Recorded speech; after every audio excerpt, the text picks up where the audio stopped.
Awesome. Hey, how about we're just going to pick up right off where Pastor Russell left off. And I invite you to kind of open your heart to God. How about we create a kind of a prophetic environment where God's here and God speaks to us. Come on, let's just, however you do that, to close your eyes, to raise your hands. If you guys just can play something in the background, that'd be good. And you know, a few weeks ago, I felt God showed me something about this session. And you know, when you read the Old Testament, Isaiah has this powerful encounter where he's ushered into heaven, but there's these powerful kind of angelic beings that usher in the presence of God. And I don't want to sound weird, but I have the sense that heaven's going to fill this place. And some of you are going to feel this powerful presence behind you. And powerful angels in this place that usher in the presence of God, and they're here to kind of propel you into future, and they're here to propel you into destiny.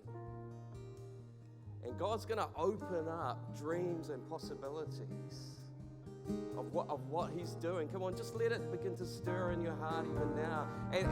And as you do that, can I just warn you, some of you're going to find yourself in this place that we often talk about, nervous, excited, because you're like, man, there's something out there, but do I go with it? Do I step into it? Because I'm not sure. And I want to encourage you to go with it, to step into what God's doing, because He's about to propel you into your future. He's about to unlock dreams and visions. He's about to explode across this continent with the greatest move of God. And you can step into your part of that if you're ready. If you're ready. Faith Mats, when you are leading worship, for a moment, I saw, where are you? You're at the back there. And I know I've said this to your husband last time I was here. I saw you doing that in stadiums. Come on, I saw you leading worship in stadiums of people.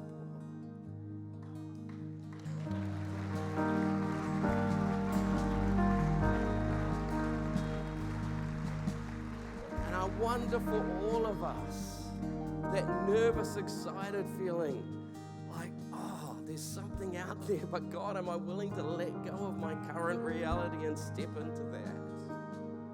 I pray that's going to happen. And maybe just now you could choose, like, God, I come into agreement. I'm going to say yes before I know what you're going to say.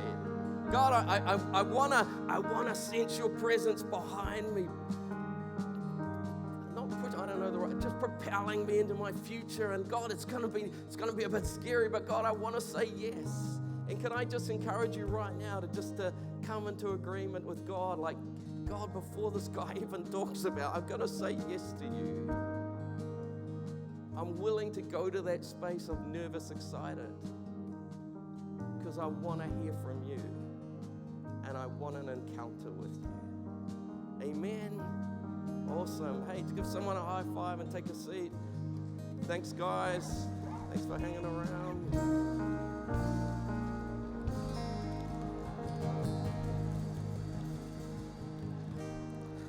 Cool. Hey, I'm so excited to be here, and I feel like I've got a really simple message, and I believe it's a prophetic message from God. It's simply this: it is time. Fairly underwhelming response, but it is time. Some stuff that you've dreamed of, some stuff that you believe for, it is time. And God's kingdom is advancing, and it is time for you to take your next step into what God is doing. It is time, and that's going to feel scary. It's going to make you real nervous, but it is time. And I believe today people are going to choose to take some steps that are going to propel you into your future, that's going to unlock destiny. You know, when you think about where we're at, I mean, I can't even remember, for a number of years, it's been like we've had Shout in New Zealand, and there's other conferences around, and it's like, yeah, at some point we'll do Shout in Europe, and then suddenly November, December, Pastor Sam and others like, yeah, it is time. It's actually time to push the button. It's time to take the next step, and that's why we're here, because some people had the courage to go, it is time. You know, we've had Equippers College in New Zealand for like 28 years. There's other training places around Europe, but I think it was around, again, November. Pastor Sam said, like, hey, we're going to start Equippers College in the UK. And I was like, oh, that's real cool. Maybe, you know, I could go to Shout Europe and we could have some discussions then. He's like, no, we want to start in September. You need to get up there in April. Like, it is time. We're going, we're unlocking, we're taking steps, because it's time for us to step into God's purpose. You know, when you think about, I spent the last 3 months visiting many of your churches, and everywhere I go, there's a sense of momentum. There's a sense of, in the spirit, there's something powerful happening behind the scenes that's propelling the church forward. And when you kind of back up and understand, you know, 30 years ago, Pastor Bruce and Helen pick up a little church of around 50 people in Auckland, but they carry this dream of where it's going, and this old hymn about for 1,000 tongues, and the dream of 1,000 people, and then it happens. And okay, it's like, it is time for the next step. And Pastor Bruce comes to London and plants a church with this vision of like 10 churches in 10 strategic, significant cities around the world that would maybe reach 10,000 people. And again, it is time to start that. And then it happened, because someone was willing to take the next step. And I remember a few years ago in Pastor Tora's church in Mines, Pastor Bruce is kind of just calmly goes, yeah, it's kind of happened. So, hey, how many of you guys are up for the next step? Because I believe now it's not 10 churches in 10 cities. It's 10 networks of churches reaching 10 whole nations to reach 100,000 people. And it's like, oh my goodness. And when I was back here in April, every place I went to, this one thing, like, it is time. Come on, it is time to start moving forward. It is time to start taking the steps. It is time to go to a next level in all of this kind of stuff. I was thinking when I got back to New Zealand, I was only there for a couple of weeks, and someone said to me, like, oh, how's it going in Europe? And I was like, everywhere I went, like, life is breaking out. It's going from like one church to a whole network of churches in Germany, in Italy, in the UK, and in Slovakia and Hungary. Like, it's just exploding. And then I thought, my background is in mission, and I was like, hold on, Europe's supposed to be the place where things don't grow. Europe's supposed to be the place that's the hardest mission field. But God is on the move, and God is advancing his cause. And we are rewriting the script of Europe. Just let God's anointing come on that. We are rewriting the script of the story of Christianity in Europe. And you are confusing people, because everywhere these churches are exploding and becoming networks, and something significant is happening. And I love the fact that at the core of our church we have these heartbeats, and right in the middle, the letter A is what? We believe in advancement. We believe the kingdom is advancing. Like, we actually believe that. Despite the situations, despite the conditions, we are totally convinced in every time, in every place, in every situation, God's kingdom is advancing. And, we saw this in COVID in 2020. We had a whole group of international students come to New Zealand to experience church. And then Sunday shut down. And I remember at the end of the year, we do interviews with students, and interviewing Kika from Budapest. And it's like, what did you learn this year? She said, I learned one thing. The kingdom is always advancing. Because I saw that when Sunday shut down, the kingdom advanced through a whole wave of small group ministries and releasing a whole wave of leaders. And I learned that nothing can stop the kingdom advancing.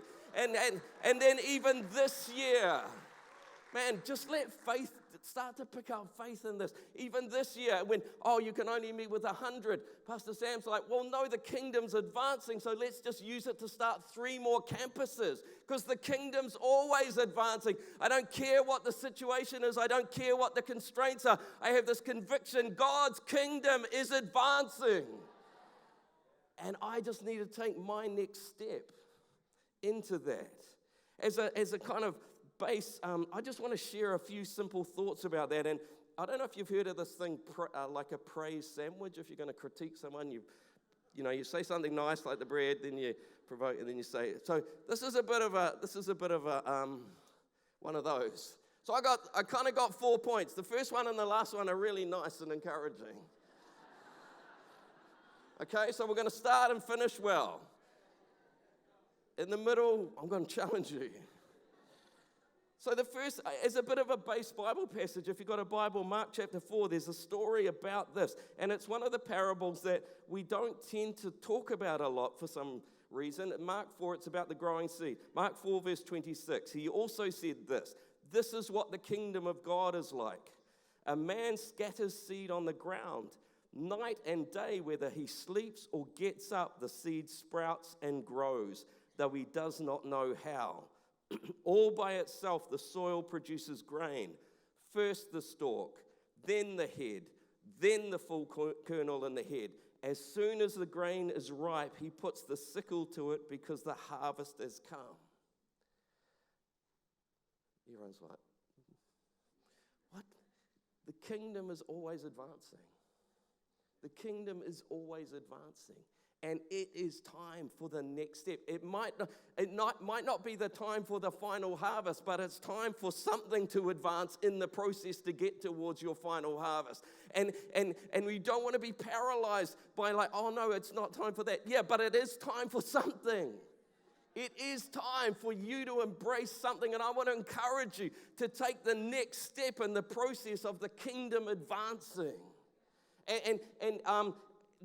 There are steps to this, and it would be easy when you listen to that parable to kind of go, oh, well, great, it says, whether he sleeps or whatever, it happens, that this is going to happen automatically, and the answer is, yes, the kingdom will advance, but your part in it requires you to step into faith-filled steps to engage with that. And God's inviting you into partnership. It kind of reminds me of that passage in Esther where the guy challenges Esther, if you remain silent, well, at this time, God's kingdom will keep advancing. God's answer is going to come, but you're just not going to be involved in it. And who knows but that you have come to your royal position for such a time as this. Can I tell you, God's kingdom is going to advance in Europe. And you can choose today to be part of that. And you can take the next step in your life to be part of that.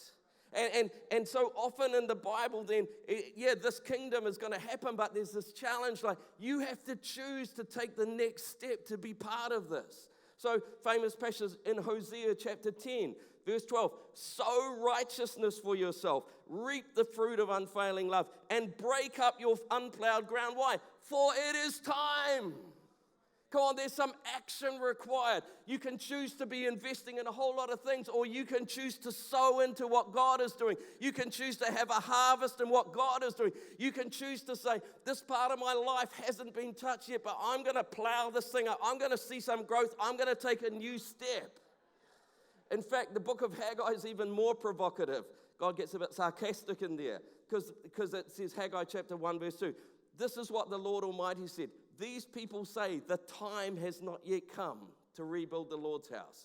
Then the word of the Lord came, said, well, is it a time for you yourselves to be living in your paneled houses while this house remains a ruin?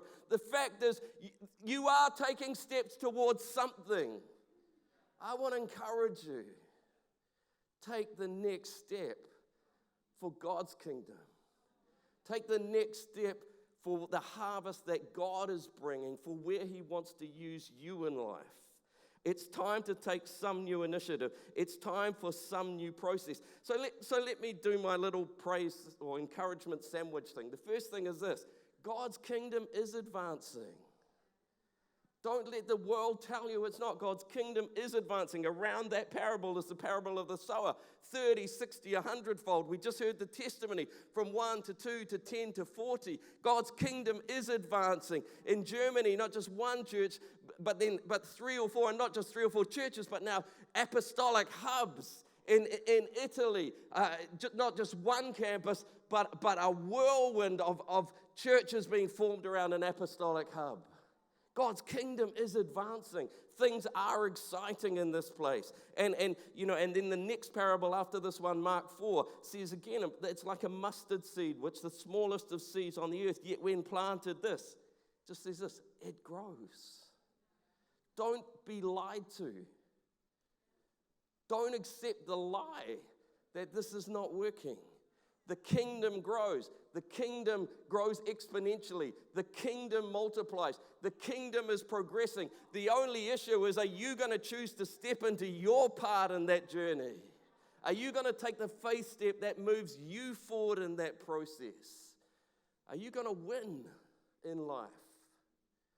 Because you align yourself with what God's kingdom is doing. I love, in New Zealand, I reckon there's one basic division between churches. It's not between whether you're Anglican or Presbyterian or Methodist or Pentecostal or whatever. This is the division. Churches that see themselves as like a fishing fleet partnering together to bring in a great harvest because that's what God's doing. And churches that go, big church is just empire building and ego and no, we're humble, we're not into that. And it's a lie, because God's kingdom is, humility says, I take my responsibility to step into God's purpose. And we're bringing in a great harvest all around UK, all around Germany, all around Italy, all around Slovakia. We're going to structure for that. Let me just give my nerdy academic story. I read a biography of John Calvin last week, who's 500 years ago was based in Geneva, part of the Reformation. This was his ideal of the dream church, okay? You have these highly educated ministers who preach very academic sermons on Sunday and then call people into meetings to tell them off for how they're not living well. And then once a week, all the ministers in the city get together and listen to more academic sermons that then make them lift their game and help them to discipline the people more. And then there are these leaders over that whole system, and they're the doctors of the church, the learned theologians who give even more deep teaching for the ministers to get more deep teaching so they can do more deep teaching in their Sundays so they can tell people off. Amen. No. I thank God that we're led by apostolic leaders who have a dream like, we either reach the city or we close the doors, but we're not doing anything in between. We want to plant apostolic networks of churches. And then underneath that, there's a place for the teachers, there's a place for the pastors, there's a place for the evangelists, there's a place for the prophets. But we exist to be an apostolic movement. The dream is we've got to reach Europe, or let's just go home. Let's see nations transformed, or let's go home. And it's like, why is that? It's not ego. It's not kingdom. It's simply taking responsibility to steward the call of God, which is my kingdom is going to advance in Europe. Do you want to be a part of it or not? Do you want to take the next step to position yourself in that or not? And so there's this inspiring thing, but okay, that's the nice bit at the top. It was kind of got a bit not, anyway, supposed to be nice. But here's the challenge, and this is picking straight up from Pastor Russell. Because what do we say? We advance through serving. We live in an upside-down kingdom. It's like something great is out there. But how do I position myself for that? By choosing to humble myself and serve something bigger than myself, to serve something outside myself. Again, Matthew 16:25. Whoever wants to save their life will lose it. Whoever loses their life for me will find it. The passage that Pastor Russell read, Philippians chapter 2, even Jesus took on the nature of a servant. I'm not here to do my own thing. I'm here to serve the advancement of God's kingdom. Come on, I'm here to serve the advancement of God's kingdom. And part of humility is I'm just here to serve something bigger than myself. Pastor Sam talked last night about these sons of Jacob, Simeon and Judah, and Simeon's name probably means God has heard my suffering. And they grew up, and then they became whole tribes, and by the time of the book of Joshua, they were going in and they were going to take an inheritance. There's something unique about what it says about Simeon. I don't know if you've ever seen this. In Joshua chapter 19, verse 1, it says this: the second lot came out for the tribe of Simeon, and their inheritance lay within the territory of Judah. Repeats it in verse 9. So the Simeonites received their inheritance within the territory of Judah. Just get ready. Some of you this is going to be like a punch in the gut. Some of us, this is my life story. You can spend a lot of years confused and hurt. I don't know why this isn't working. I don't know why. I'm sure it was God. I don't know why it's working. The reason is this: your inheritance lies within someone else's inheritance. And part of humility, Judah was the younger brother. Simeon, as their tribe, had to submit. And do you know what? The dream that I carry lies within another dream. And Judah was the leadership grace. And Judah was praise. And you can spend the rest...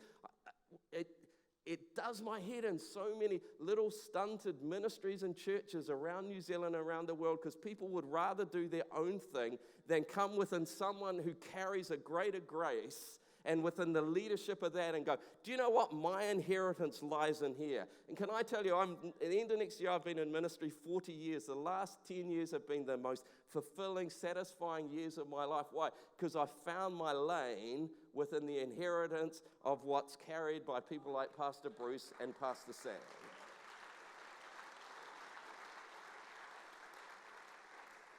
Part of your humility is to go, my inheritance lies within the grace of someone else. And I'm going to humble myself. And I'm going to align with that because I want to see this dream. Don't spend the rest of your life just living with suffering. Maybe I can get the keyboardist back up already. But it's like, I just want to say, from 40 years of ministry, from frustration, like, God, I don't understand why this church isn't growing. I know you called me here. God, I don't understand why this dream didn't happen. I know it was you. To kind of going, oh, it's not my dream. It's a kingdom dream. I didn't really expect to go here, but it's like, I feel the tenderness of God for people. Would you stop running? Would you find your place within a bigger dream? Can I tell you, you will never be happier. You will find fulfillment. Because maybe it wasn't your dream. Maybe it was a kingdom dream.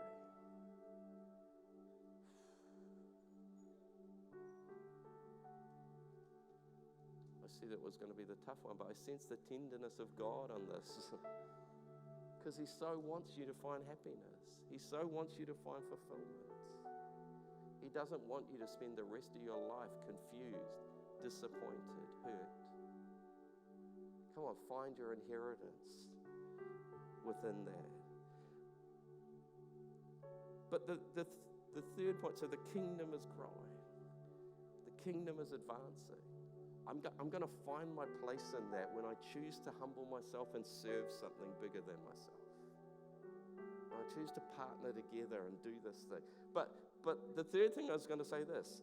Once you do that, can I tell you, and many of I sense that you're going to feel this today, you will find yourself in that place that we often nervous, excited. Like on the dive, do I jump or not? Do I step out or not? It kind of sounds great, but I'm terrified. Nervous, excited's too nice. Terrified, excited. Scared, witless, excited. Because God, you're asking me to let go of everything I know. You're asking me to let go of my security and step into the unknown. And I don't like a bit more detail would be good. But can I go at the very start of the journey of faith, Genesis 12, and God said to Abraham, Go from your country, your people, and your father's household to the land I will show you. And then there's this vague promise. Hey, there's something really good out there. But actually the specifics are, let go of your family, let go of your home, let go of your security, let go of your dreams. And it's like, I'm stuck in this place. Like, it would be really nice if you gave me a bit more detail about where we're going. He's like, just let it go. Let it go. And step into the unknown. And what about chase a dream? What about going after something that you can't control? What about give your life to something bigger than yourself?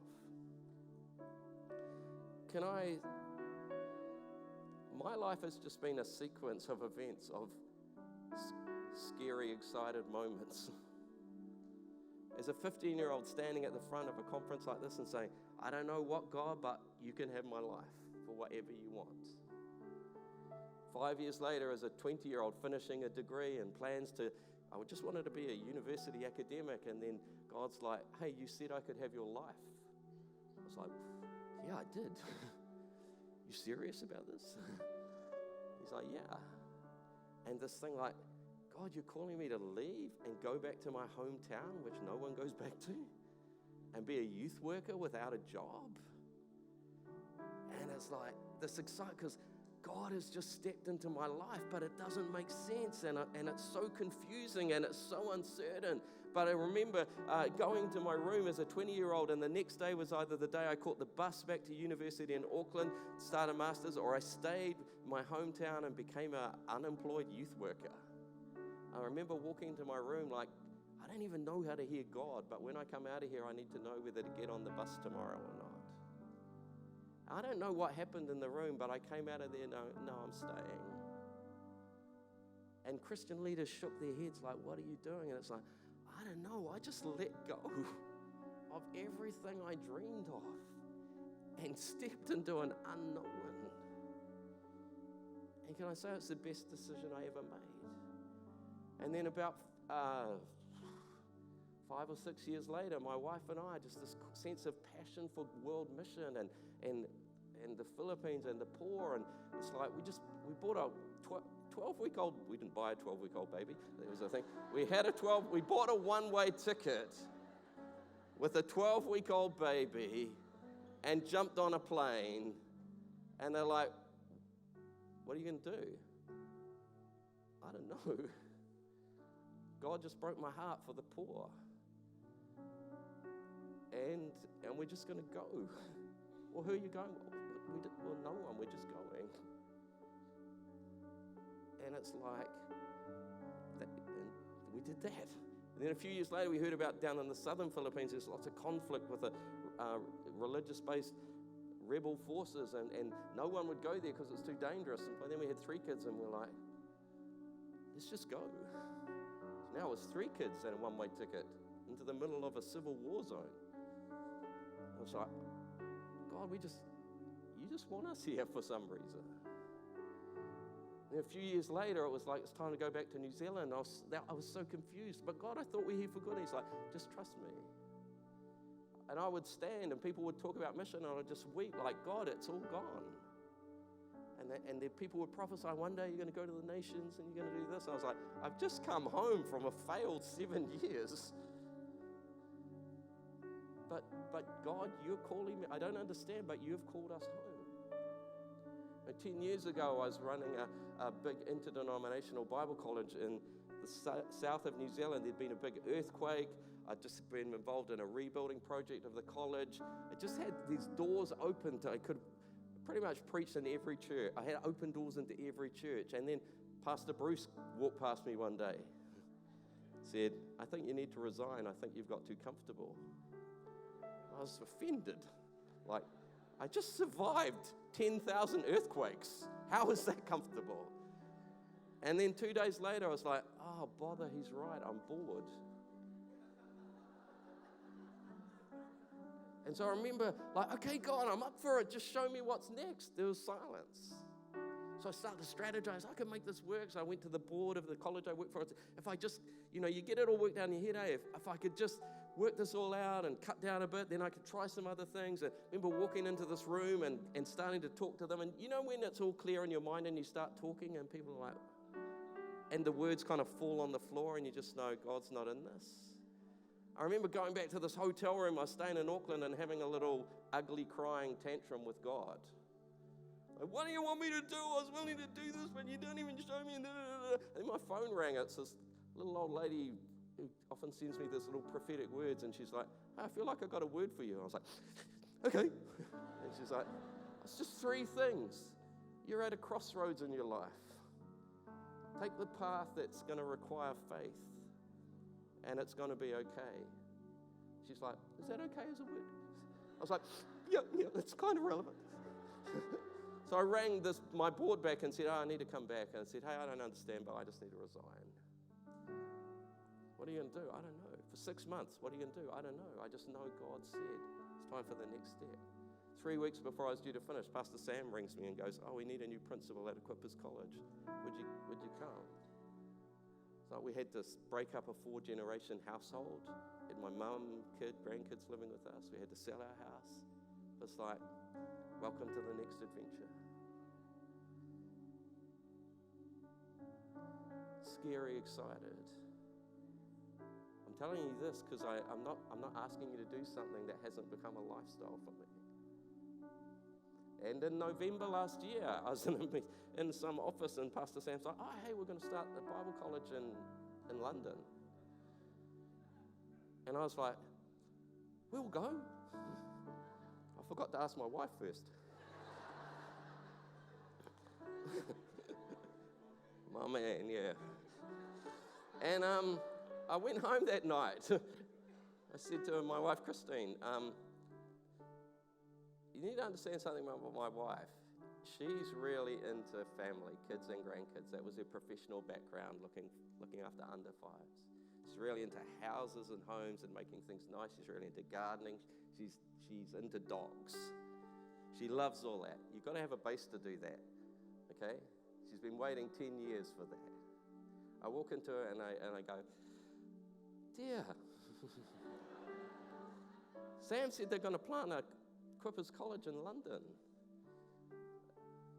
I said we'd go. Do you know what her response was? She just was like, of course we'll go. Of course we'll go.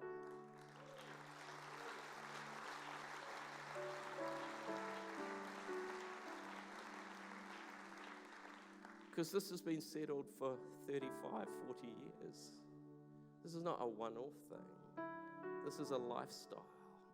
We've been captivated by a dream. God's kingdom is advancing. We've discovered the joy of serving something bigger than ourselves.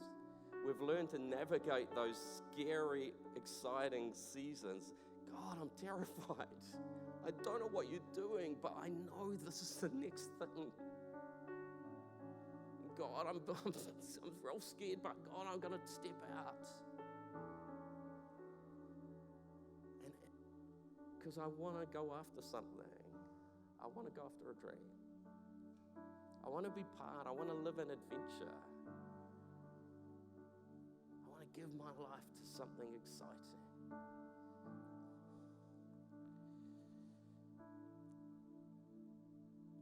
I was in Budapest on Sunday night. Just incredible what's happening there. And I hadn't planned to talk about this, but I've been reflecting on my last few months. I think that 10 weeks we were here, I don't even know how many locations. We went to 15 churches, I think, in I don't know how many countries, 8 or something. And then I go home for 2 weeks, and then I'm back here, and we're in Slovakia and Budapest, and then we're in Switzerland with Dan on Sunday, and we're going home, and we're back here in September. And I was just reflecting. I grew up in, my dad was a compulsive gambler, so he was in and out of prison when I was little. I obviously don't remember this, but I'm told I'm the oldest. When I was born, he never arrived to pick my mum up from the hospital because he'd been arrested, so she had to take a newborn baby out, find a place to live, find a job, and he's coming and going, and then he left. So I grew up solo mum, dad in prison, in the worst, we call it state housing street in the city. You'd call, what do you call it? Council estate, whatever, yeah. Because we were poor, the furthest I ever went, once a year we visited my grandparents 100 miles away, a 2-hour trip. And I was like, how do you go from being the little brat of the solo mum in the poorest street in your town with the absent dad and never traveling to visiting like 10 countries in 3 months and now being involved in the privilege of planting a college in London that's going to reach Europe?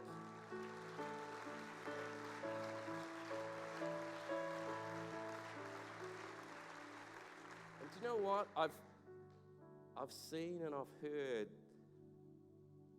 the sound of a wave of people that are going to come out of there. And long after I've gone, are going to be impacting. And it's like, this could be the greatest legacy of my life, what we do in this next season. How does that happen? Because I've seen something bigger than myself, and I'm captivated by it. And I'm so excited about it. And I've understood that I need to serve something bigger than myself. And I've understood how to do that scary, excited phases. And I was thinking a couple of days ago, God, how am I going to finish this? And I really felt God say this. You know the sandwich thing, the final bit of bread at the bottom is this. If you do this word, you're going to rejoice. You're going to rejoice. You're going to rejoice. You're going to rejoice. When I was, let me give you a couple of verses. Matthew 13, the kingdom of heaven is like treasure hidden in a field. When a man found it, he hid it again. And then what? In his joy. In his joy. In his joy, he went and sold all he had and bought that field. I can't believe that I get to come and be part of your churches. I can't believe that I get to relocate and be here and connect with all you wonderful people. I can't believe that I get to do this. Even Jesus, Hebrews chapter 11, for the joy set before him. For the joy set before him. When I was at high school, I ended up kind of hating high school the last year or so. And then first time ever I heard God's voice. He said, I was like, I'm going to leave school. And he said, you're not leaving school, you're going back next year and then you're going to university. So I spent the next 3 years kind of passive, aggressive, grumpy with God. I hate this. I don't want to be here. I'm only doing this. And I remember as a 20-year-old kind of lying on my bed in university going, I hate this. And I felt God say, if you could see what you would be doing when you were 30, you would love it. 30 seemed a long way away when I was, now I can barely remember it. But I was thinking this morning, I was like, oh yeah, we would have been married, 2 kids, living in the Philippines, studying at this international seminary, involved with the poor. Yeah, that was so exciting. I'm glad God didn't say, if you could see what you would be doing as you come to 60, you would like it. Because if he'd showed me 2022, I would have said, that's impossible. Life could not be that good. That this little boy that never traveled very far from home, that was always embarrassed about being poor and had no money, would one day be able to visit churches in Italy and Slovakia and Germany and Denmark and the UK, and would be able to be involved in seeing a college established that would see a wave of young people that would be committed to the advance of God's kingdom and would be part of changing their world for Jesus. I would have gone, that's too good to be true. Can I invite you to stand?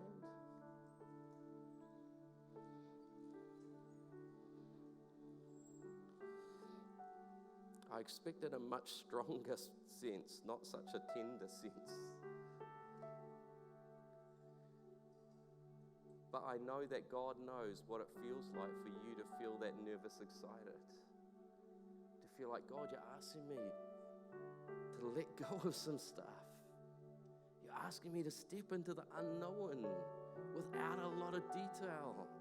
God, how do I know it's going to work? What's going to happen? Come on, just open your heart to God. Maybe close your eyes, raise your hands. This is a moment where you stand poised, like on the diving board. Am I going to go? Am I going to go back? On the side of the river, am I going to jump in or not? And God's like, trust me. Come on, trust me. Trust me.